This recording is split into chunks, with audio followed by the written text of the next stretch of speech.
Chapter number 3 शुरू करते हैं। और चैप्टर नंबर 3 जो है आपका ये सबसे इम्पोर्टेंट है, साधारण अपवाद। सेक्शन की बात करें तो 14 से लेकर के 44 तक ये जाता है और ये 2 पार्ट में डिवाइडेड है। पहला जो है ये बचाव देता है, कुछ अपवादों को लेकर के बचाव देता है, और दूसरा जो पार्ट है इसमें प्राइवेट प्रतिरक्षा का अधिकार देता है। ठीक है, तो ये 2 पार्ट में जो है डिवाइड है। और इसके बारे में हमने एक सेक्शन 3(1) पढ़ा था। ठीक है, तो वो सेक्शन 3(1) जो है वो इसी के बारे में है। आपने पीछे पढ़ा था, उसको देख लीजिएगा। दूसरी चीज़, ये जो चैप्टर है पूरा इम्पोर्टेंट है। इसमें आपका प्रीलिम्स में भी क्वेश्चन आते हैं, मेंस में भी क्वेश्चन आते हैं, और आपका इसमें जो है समस्यात्मक प्रश्न भी बनते हैं। इसलिए इस चैप्टर को समझना बहुत ज़रूरी है और हर एक इसका सेक्शन इम्पोर्टेंट है। कोई भी सेक्शन इसमें ऐसा नहीं मिलेगा आपको जो इम्पोर्टेंट ना हो, कहीं ना कहीं वो पूछा ज़रूर जाता है। तो चलिए शुरू करते हैं हम चैप्टर नंबर 3, साधारण अपवाद। इसमें सबसे पहले आता है आपका सेक्शन 14। सेक्शन 14 क्या कहता है, देखिए, विधि द्वारा आबद्ध या तथ्य की भूल के कारण अपने आप को विधि द्वारा आबद्ध होने का विश्वास करने वाले व्यक्ति द्वारा किया गया कार्य। लिखा है आगे कि कोई बात अपराध नहीं है जो किसी ऐसे व्यक्ति द्वारा किया जाए जो उसे करने के लिए विधि द्वारा आबद्ध है, या जो तथ्य की भूल के कारण न कि विधि की भूल के कारण सद्भावना पूर्वक विश्वास करता है कि वह उसे करने के लिए विधि द्वारा आबद्ध है।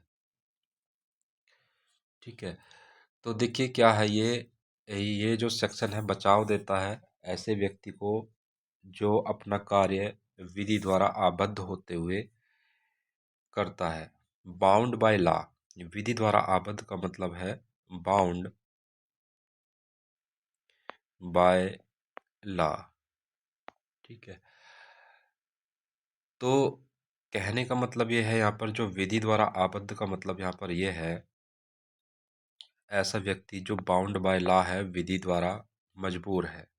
वास्तव में कानून जो है, व्यक्ति जो है वास्तव में कानूनन वह काम करने के लिए मजबूर होता है। इसका मतलब यह है कि अगर कोई व्यक्ति कोई काम कर रहा है तो उस काम को करने के लिए वो कानूनी रूप से मजबूर होता है। जैसे एक पुलिस ऑफिसर है और उसको एक वारंट मिला है तो वो उस वारंट का निष्पादन करने के लिए कानूनी रूप से बाध्य है। ठीक है, तो विधि द्वारा आबद्ध का मतलब ये है यहाँ पर। दूसरा जो इसमें इम्पोर्टेंट पॉइंट है वो है तथ्य की भूल के कारण। ठीक है, तथ्य की भूल के कारण यानी कि मिस्टेक ऑफ फैक्ट की बात कर रहा है। तो यहाँ पर या तो वो विधि द्वारा आबद्ध काम कर रहा हो या फिर वो तथ्य की भूल के अधीन काम कर रहा हो, न कि विधि की भूल के अधीन। तो ये यहाँ पर ये इम्पोर्टेंट है कि यहाँ पर तथ्य की भूल को बचाव दिया गया है, न कि विधि की भूल को बचाव दिया गया है। तो पहला आपने पॉइंट समझा कि विधि द्वारा आबद्ध होना चाहिए व्यक्ति। विधि द्वारा आबद्ध से मतलब अगर कोई व्यक्ति काम कर रहा है, कुछ काम कर रहा है और उस काम के बारे में वो विधि द्वारा मजबूर है, कानून द्वारा मजबूर है। जैसे कि आपको उदाहरण बताए कि एक पुलिस ऑफिसर को वारंट जारी किया गया है और वो उस वारंट का निष्पादन कर रहा है। निष्पादन का मतलब वो उस व्यक्ति को गिरफ्तार करने के लिए कार्य कर रहा है। दूसरी बात इसमें हम कर रहे थे कि तथ्य की भूल के कारण। अब तथ्य की भूल का मतलब ये है कि यहाँ पर जो फैक्ट था उस फैक्ट को गलत समझ लेना, जो वास्तव का फैक्ट था उसको जो है गलत समझ लेना। उदाहरण के लिए जैसे किसी कमरे में अंधेरा है और अंधेरे में कोई व्यक्ति है और वो व्यक्ति उसको आप जो है अपराधी समझ करके मार देते हैं। ठीक है।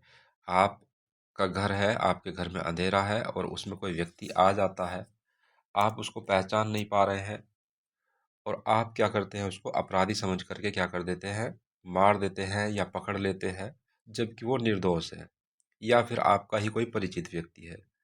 ठीक है, तो ये क्या हो गई, ये एक तथ्य की भूल है, मिस्टेक ऑफ फैक्ट है। तो यहाँ पर जो तथ्य की भूल को बचाव दिया गया है, न कि विधि की भूल को। अब विधि की भूल बचाव नहीं है, यहाँ पर जो है कोई व्यक्ति ये नहीं कह सकता है कि मुझे नहीं पता था कि यह कार्य जो है कानूनन रूप से गलत है।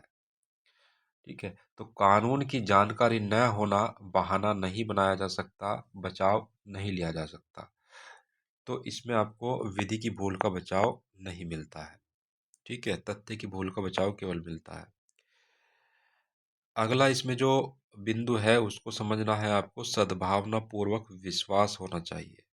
ठीक है, तथ्य की भूल के अधीन जो कोई काम कर रहा है उसको क्या होना चाहिए, सद्भावना पूर्वक विश्वास होना चाहिए। सद्भावना पूर्वक विश्वास का मतलब यह है कि व्यक्ति की नीयत साफ होनी चाहिए और उसे उचित सावधानी और ध्यान रखना चाहिए। ठीक है, तो इसमें ये बिंदु भी बहुत महत्वपूर्ण रखता है। अब यहाँ पर जो आप देखें,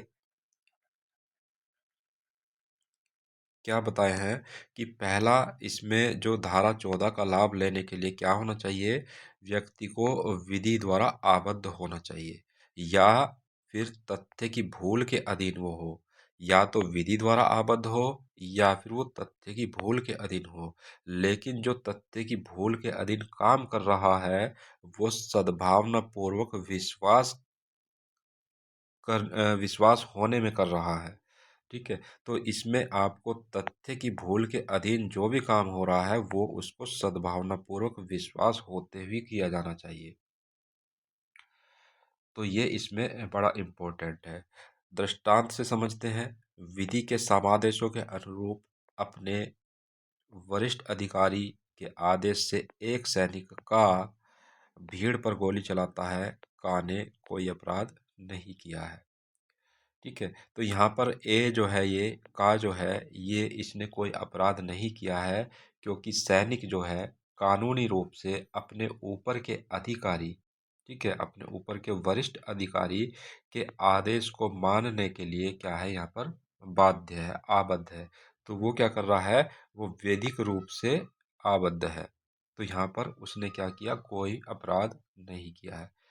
ठीक है, तो सैनिक है, सैनिक को उसके वरिष्ठ अधिकारी, उसके जो सीनियर ऑफिसर हैं, उसने आदेश दिया कि भीड़ पे गोली चला दो, चाहे उसमें निर्दोष ही क्यों ना मर जाए। तो वहाँ पर जो है ये सैनिक जो है अपराधी नहीं है, इसने कोई अपराध नहीं किया है। दूसरा दृष्टांत देखते हैं।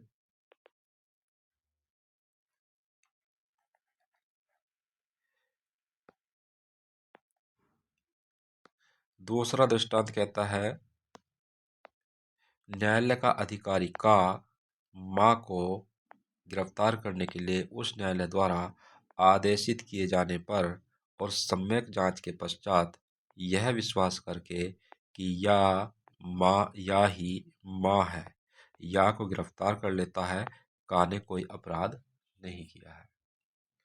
ठीक है, तो यहाँ पर जो ये है, ये पुलिस ऑफिसर है, न्यायालय का अधिकारी है, ए है मान लीजिए। ठीक है, तो इसने क्या किया, माँ को गिरफ्तार करने के लिए ये क्या गया, माँ को गिरफ्तार करने के लिए गया। क्यों किया, क्यों गया, क्योंकि उसको न्यायालय ने आदेश दिया था। न्यायालय ने क्या दिया था, आदेश दिया था कि जो है माँ को गिरफ्तार करके लाओ। अब वो क्या करता है, जांच करता है, उचित जांच करता है। ठीक है, उचित जांच करता है, सम्यक जांच का मतलब यहाँ पर उचित जांच करता है कि जो है या ही माँ है, या ही कौन है, माँ है। उचित जांच कर ली कि या ही माँ है। ठीक है, लेकिन फिर भी जो है वो गलती से माँ जो है माँ की जगह या को गिरफ्तार कर लेता है। ठीक है। उचित जांच करी, सम्यक जांच करने के बाद उसको यह विश्वास हो गया कि जो है या ही माँ है, तो क्या करता है वो, माँ को गिरफ्तार करने के लिए कहा था कोर्ट ने, लेकिन गलती से उसने माँ की जगह या को गिरफ्तार कर लिया। ठीक है। तो यहाँ पर या को गिरफ्तार कर लिया, तो उसने ऐसा जानबूझकर नहीं किया। उसने इसके लिए सम्यक जांच भी करी, सम्यक रूप से उसने जो है उसकी जांच पड़ताल भी करी, लेकिन फिर भी उसने जो है गलती से यहाँ पर क्या कर लिया, या को गिरफ्तार कर लिया। तो यहाँ पर का ने कोई अपराध नहीं किया है। तो ये भी क्या है, एक मिस्टेक ऑफ फैक्ट है, तथ्य की भूल है। तथ्य की भूल के अधीन किया गया कार्य कोई जो है अपराध नहीं है। तो दोनों आपको इसमें दृष्टांत याद रखने हैं, ये सीधे सीधे पूछे भी जाते हैं और ये सेक्शन भी पूछा जाता है। सेक्शन 14, दोनों पॉइंट इसमें आपको याद रखने हैं। इसमें एक पॉइंट है विधि द्वारा आबद्ध और दूसरा पॉइंट है तथ्य की भूल के अधीन। लेकिन जो तथ्य की भूल के अधीन है वो क्या होना चाहिए, सद्भावनापूर्वक विश्वास करते हुए होना चाहिए। अगला चलते हैं हम सेक्शन 15 की तरफ। सेक्शन 15, न्यायिक रूप से कार्य करते हुए न्यायाधीश का कार्य। कोई बात अपराध नहीं है जो न्यायिक रूप से कार्य करते हुए किसी न्यायाधीश द्वारा किसी ऐसे व्यक्ति के प्रयोग में की जाती है जिसके बारे में उसे सद्भावनापूर्वक विश्वास है कि उसके पास वह है या उसे विधि द्वारा दी गई है। तो देखिए क्या है, ये जो सेक्शन 15 है ये एक जज के लिए बनी हुई है, न्यायाधीश के लिए बनी हुई है, या फिर न्यायाधीश के लिए भी नहीं तो ऐसे व्यक्ति के लिए बनी हुई है जो न्यायाधीश के रूप में कार्य कर रहा है। ठीक है। तो इस धारा का लाभ लेने के लिए दो परिस्थितियां होनी चाहिए। पहली परिस्थिति है कि जो व्यक्ति है वो न्यायिक रूप से कार्य कर रहा हो। ठीक है। जब कोई जज है अपने आधिकारिक न्यायिक कर्तव्य का पालन कर रहा हो तो वहां पर उसको जो है लाभ मिलेगा।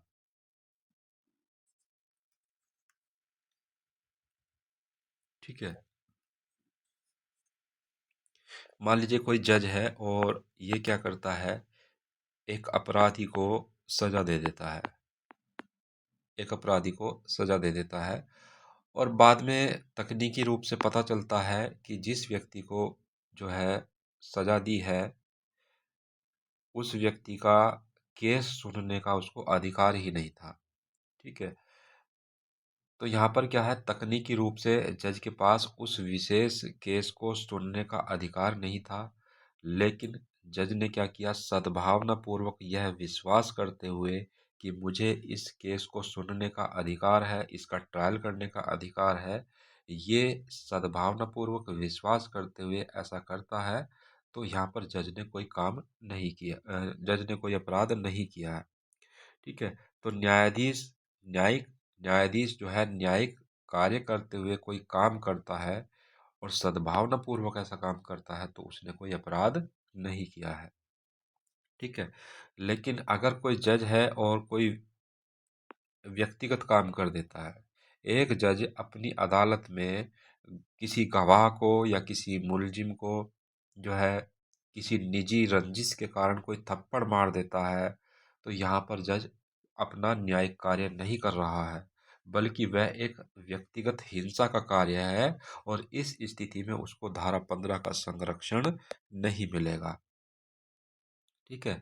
तो ये जो है सेक्शन 15 जो है ये जज को गलती करने की छूट नहीं देती बल्कि ईमानदारी से अपना कार्य करने की सुरक्षा देती है। ठीक है। तो इसको आप इस तरह से समझें, सद्भावनापूर्वक विश्वास उसको होना चाहिए। सद्भावनापूर्वक विश्वास का मतलब अगर हम कहें तो इसका मतलब होता है कि उसने जो काम किया है वो उचित सतर्कता और ध्यान के साथ किया है। ठीक है। जानबूझकर कानून को ताक पर रखना भ्रष्टाचार या दुर्भावना से कोई फैसला देता है तो उस पर अन्य कानून जैसे कि भ्रष्टाचार निवारक अधिनियम के तहत कार्रवाई हो सकती है, लेकिन सामान्य न्यायिक त्रुटियों के लिए यह सुरक्षित है। तो ये सेक्शन आपका 15 है, इसको भी आप ध्यान रखेंगे।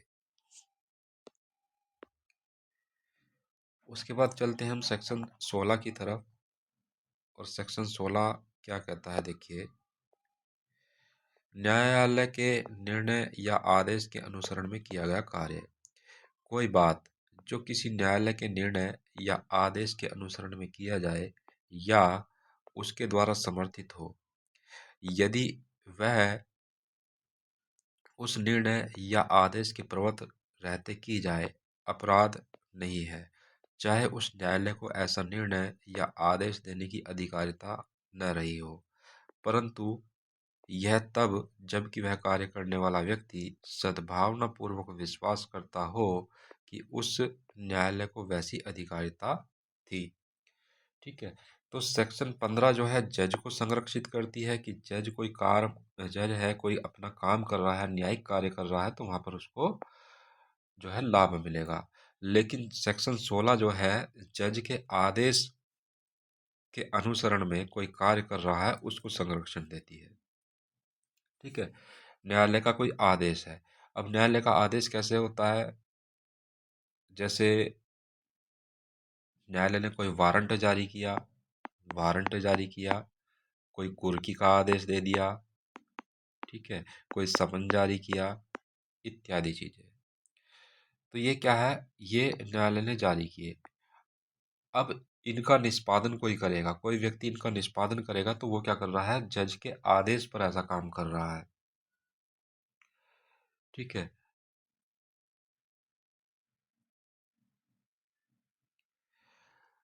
और ये जो न्यायिक आदेश है ये जब तक माना जाएगा जब तक वो लागू है। ठीक है। मान लीजिए कोई कुर्की है, कुर्की का आदेश है, कुर्की का आदेश मान लीजिए कहा गया है कि 6 महीने के अंदर जो है कुर्की करे, लेकिन 6 महीने के बजाय अगर वो 7वें महीने में कुर्की करेगा तो वहां पर उसको छूट नहीं मिलेगी। तो जितने समय के लिए कोई आदेश जो है जारी है उतने समय के अंदर ही कोई व्यक्ति काम करता है उस आदेश के अनुसरण में, तो वो अपराध नहीं होगा। लेकिन अगर उस समय सीमा को क्रॉस करके वो काम करता है तो वो अपराध हो जाएगा। इस बात को भी समझना जरूरी है। आगे हम देखें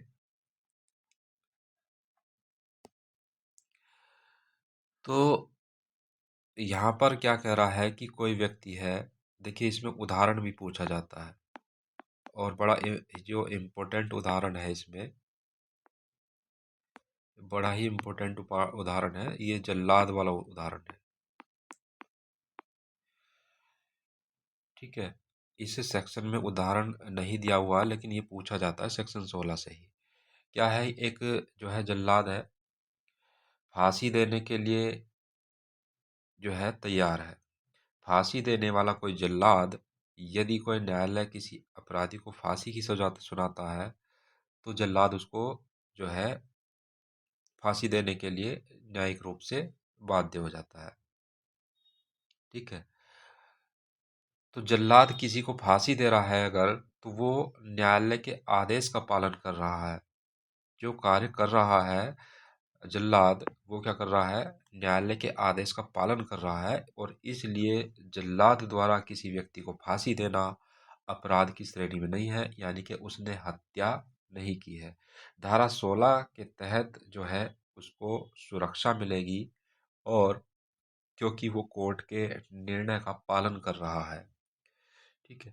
तो ये जो है यहाँ पर पूछा जाता है जल्लाद वाला उदाहरण, कि उसने हत्या नहीं की है, उसने क्या किया है, कोर्ट के आदेश का पालन किया है। तो इसमें ये आपको ध्यान रखना है। एक और उदाहरण से देखते हैं, दूसरा उदाहरण देखते हैं।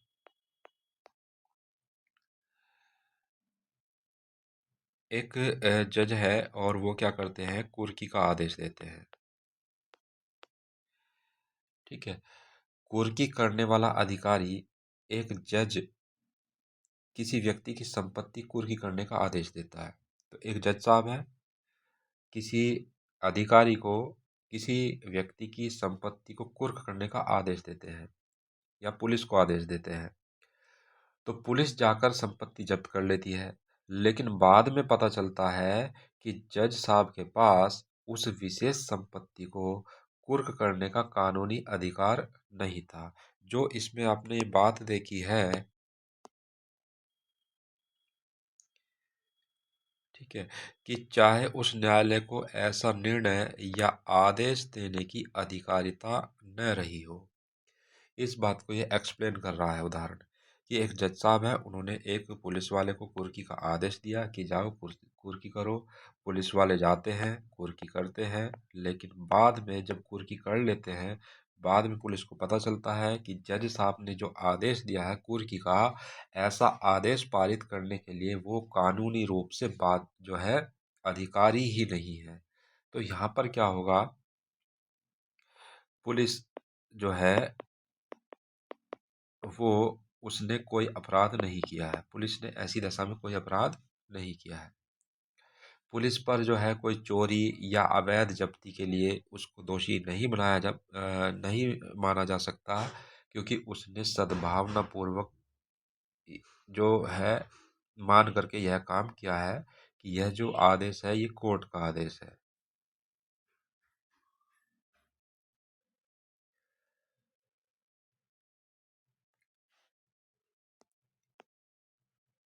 देखिए, इसमें जो अधिकारिता वाली बात है इसको समझना महत्वपूर्ण है। ठीक है, ये उसको अधिकारिता न रही हो। तो कानून यह मानता है कि कोई पुलिस अधिकारी है या कोई क्लर्क है, उससे यह उम्मीद नहीं की जा सकती कि वह कानून या फिर जज की कानूनी शक्ति की जांच करे। जज ने कोई आदेश पारित किया है और उसका निष्पादन करने के लिए किसी कोर्ट के कर्मचारी को या फिर किसी अन्य अधिकारी को या फिर किसी पुलिस अधिकारी को उसका निष्पादन करने के लिए कहा है। तो ऐसा पुलिस अधिकारी या क्लर्क या कोई अन्य अधिकारी जज के आदेश की जांच नहीं करेगा। ठीक है, कि पहले मैं इसकी जांच करूं कि ये सही है या गलत है। ठीक है, तो यहाँ पर यदि आदेश कोई आया है, ऊपर से कोई आदेश आया है और वह असली दिखता है, तो उस कर्मचारी, अधिकारी या पुलिस का कर्तव्य है कि वह उसका पालन करे। ठीक है, लेकिन यह बात भी ध्यान रखना होगा उसको, कर्मचारी को या फिर पुलिस अधिकारी को, कि ऐसा जो आदेश है और उस आदेश के अनुसरण में जो वो काम कर रहा है, वो सद्भावना पूर्वक काम कर रहा है। सद्भावना पूर्वक विश्वास करते हुए वो काम कर रहा है कि ऐसा आदेश जो उसको मिला है वो जो है सही है। ठीक है, और वो कानूनी आदेश है।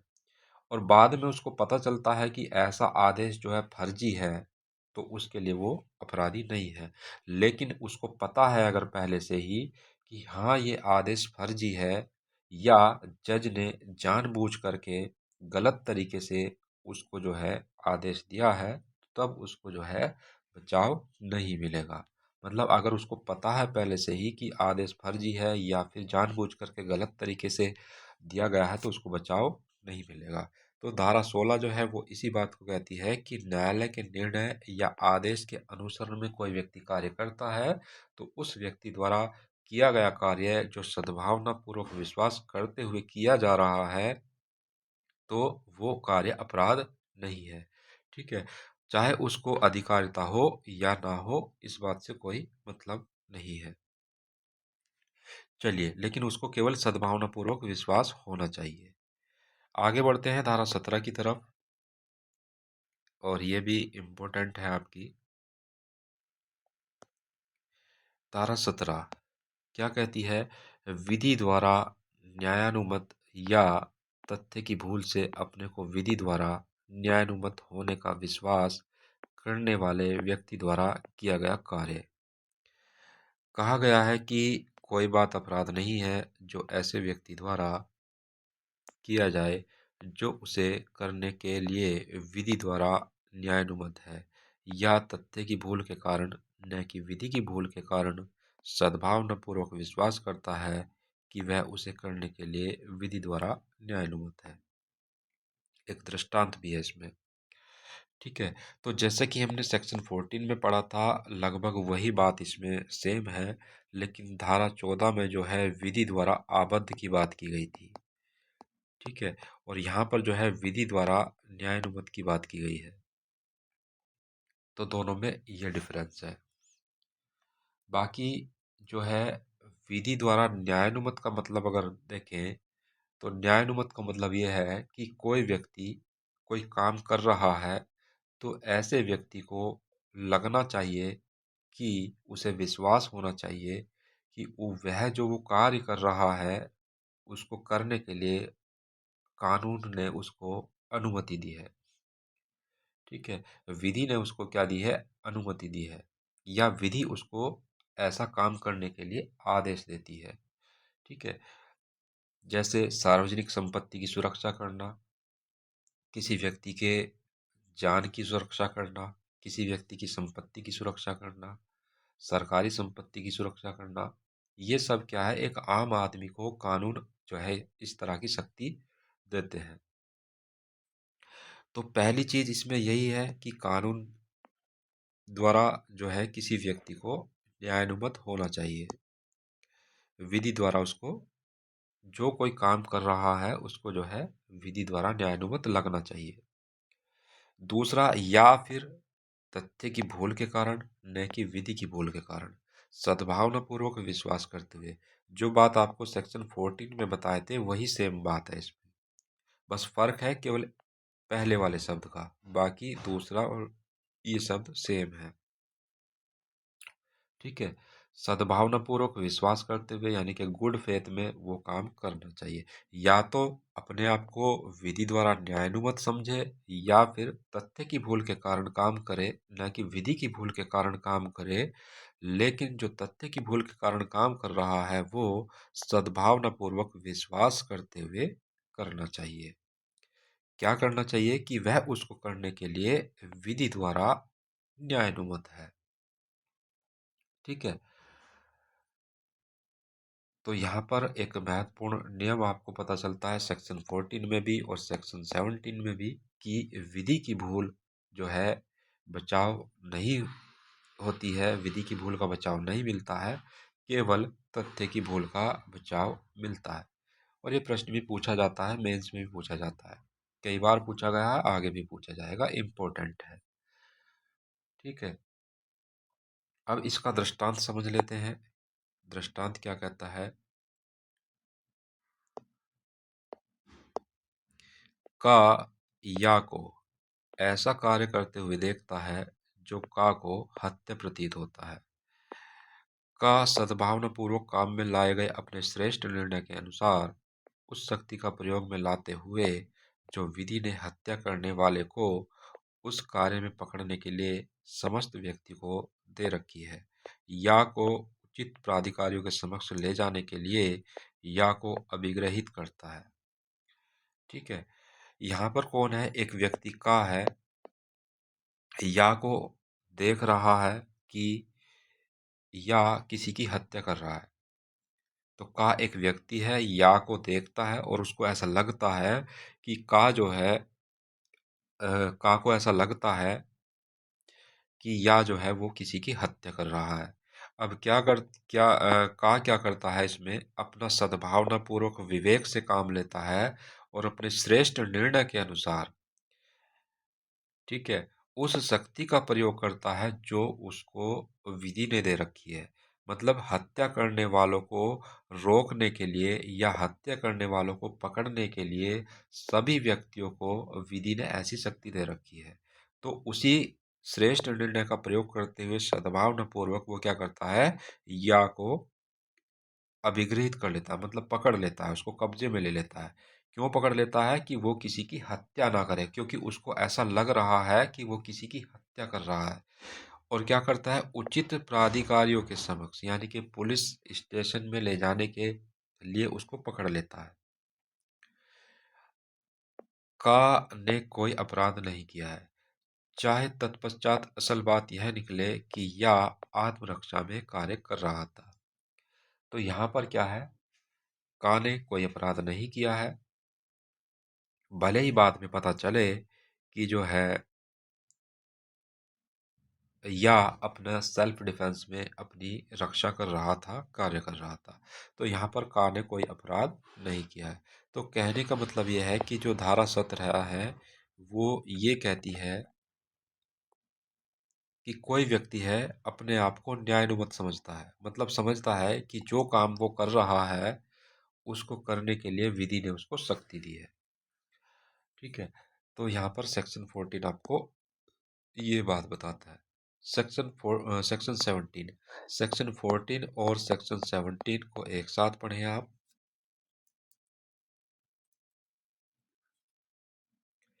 दोनों में केवल यही अंतर है, सेक्शन 14 जो है विधि द्वारा आबद्ध की बात करता है और सेक्शन 17 जो है वो विधि द्वारा न्यायानुमत की बात करता है। विधि द्वारा आबद्ध का मतलब यह है कि विधि द्वारा आबद्ध का मतलब यहाँ पर सेक्शन 14 की अगर हम बात करें तो क्या है कि व्यक्ति कानून की जंजीरों से बंधा है, वहां पर कानून की जंजीरों से बंधा है। वह अपनी इच्छा से काम नहीं कर रहा बल्कि अपनी लीगल ड्यूटी के अधीन वो कार्य करता है। ठीक है, जबकि जो धारा 17 है वो विधि द्वारा न्यायानुमत है। यहाँ पर जो है व्यक्ति पर कोई कानूनी बोझ नहीं होता है, कानूनी उस पर आदेश नहीं होता है, लेकिन कानून उसे वह कार्य करने की अनुमति देता है क्योंकि वह समाज के हित में होता है। तो दोनों में ये अंतर है और दोनों में अंतर भी समझना जरूरी है, इम्पोर्टेंट है धारा 17 भी। चलिए आगे हम जो है धारा 18 अगली क्लास में चर्चा करेंगे। तब तक के लिए आप जो है पढ़ते रहें। मिलते हैं हम नेक्स्ट क्लास में।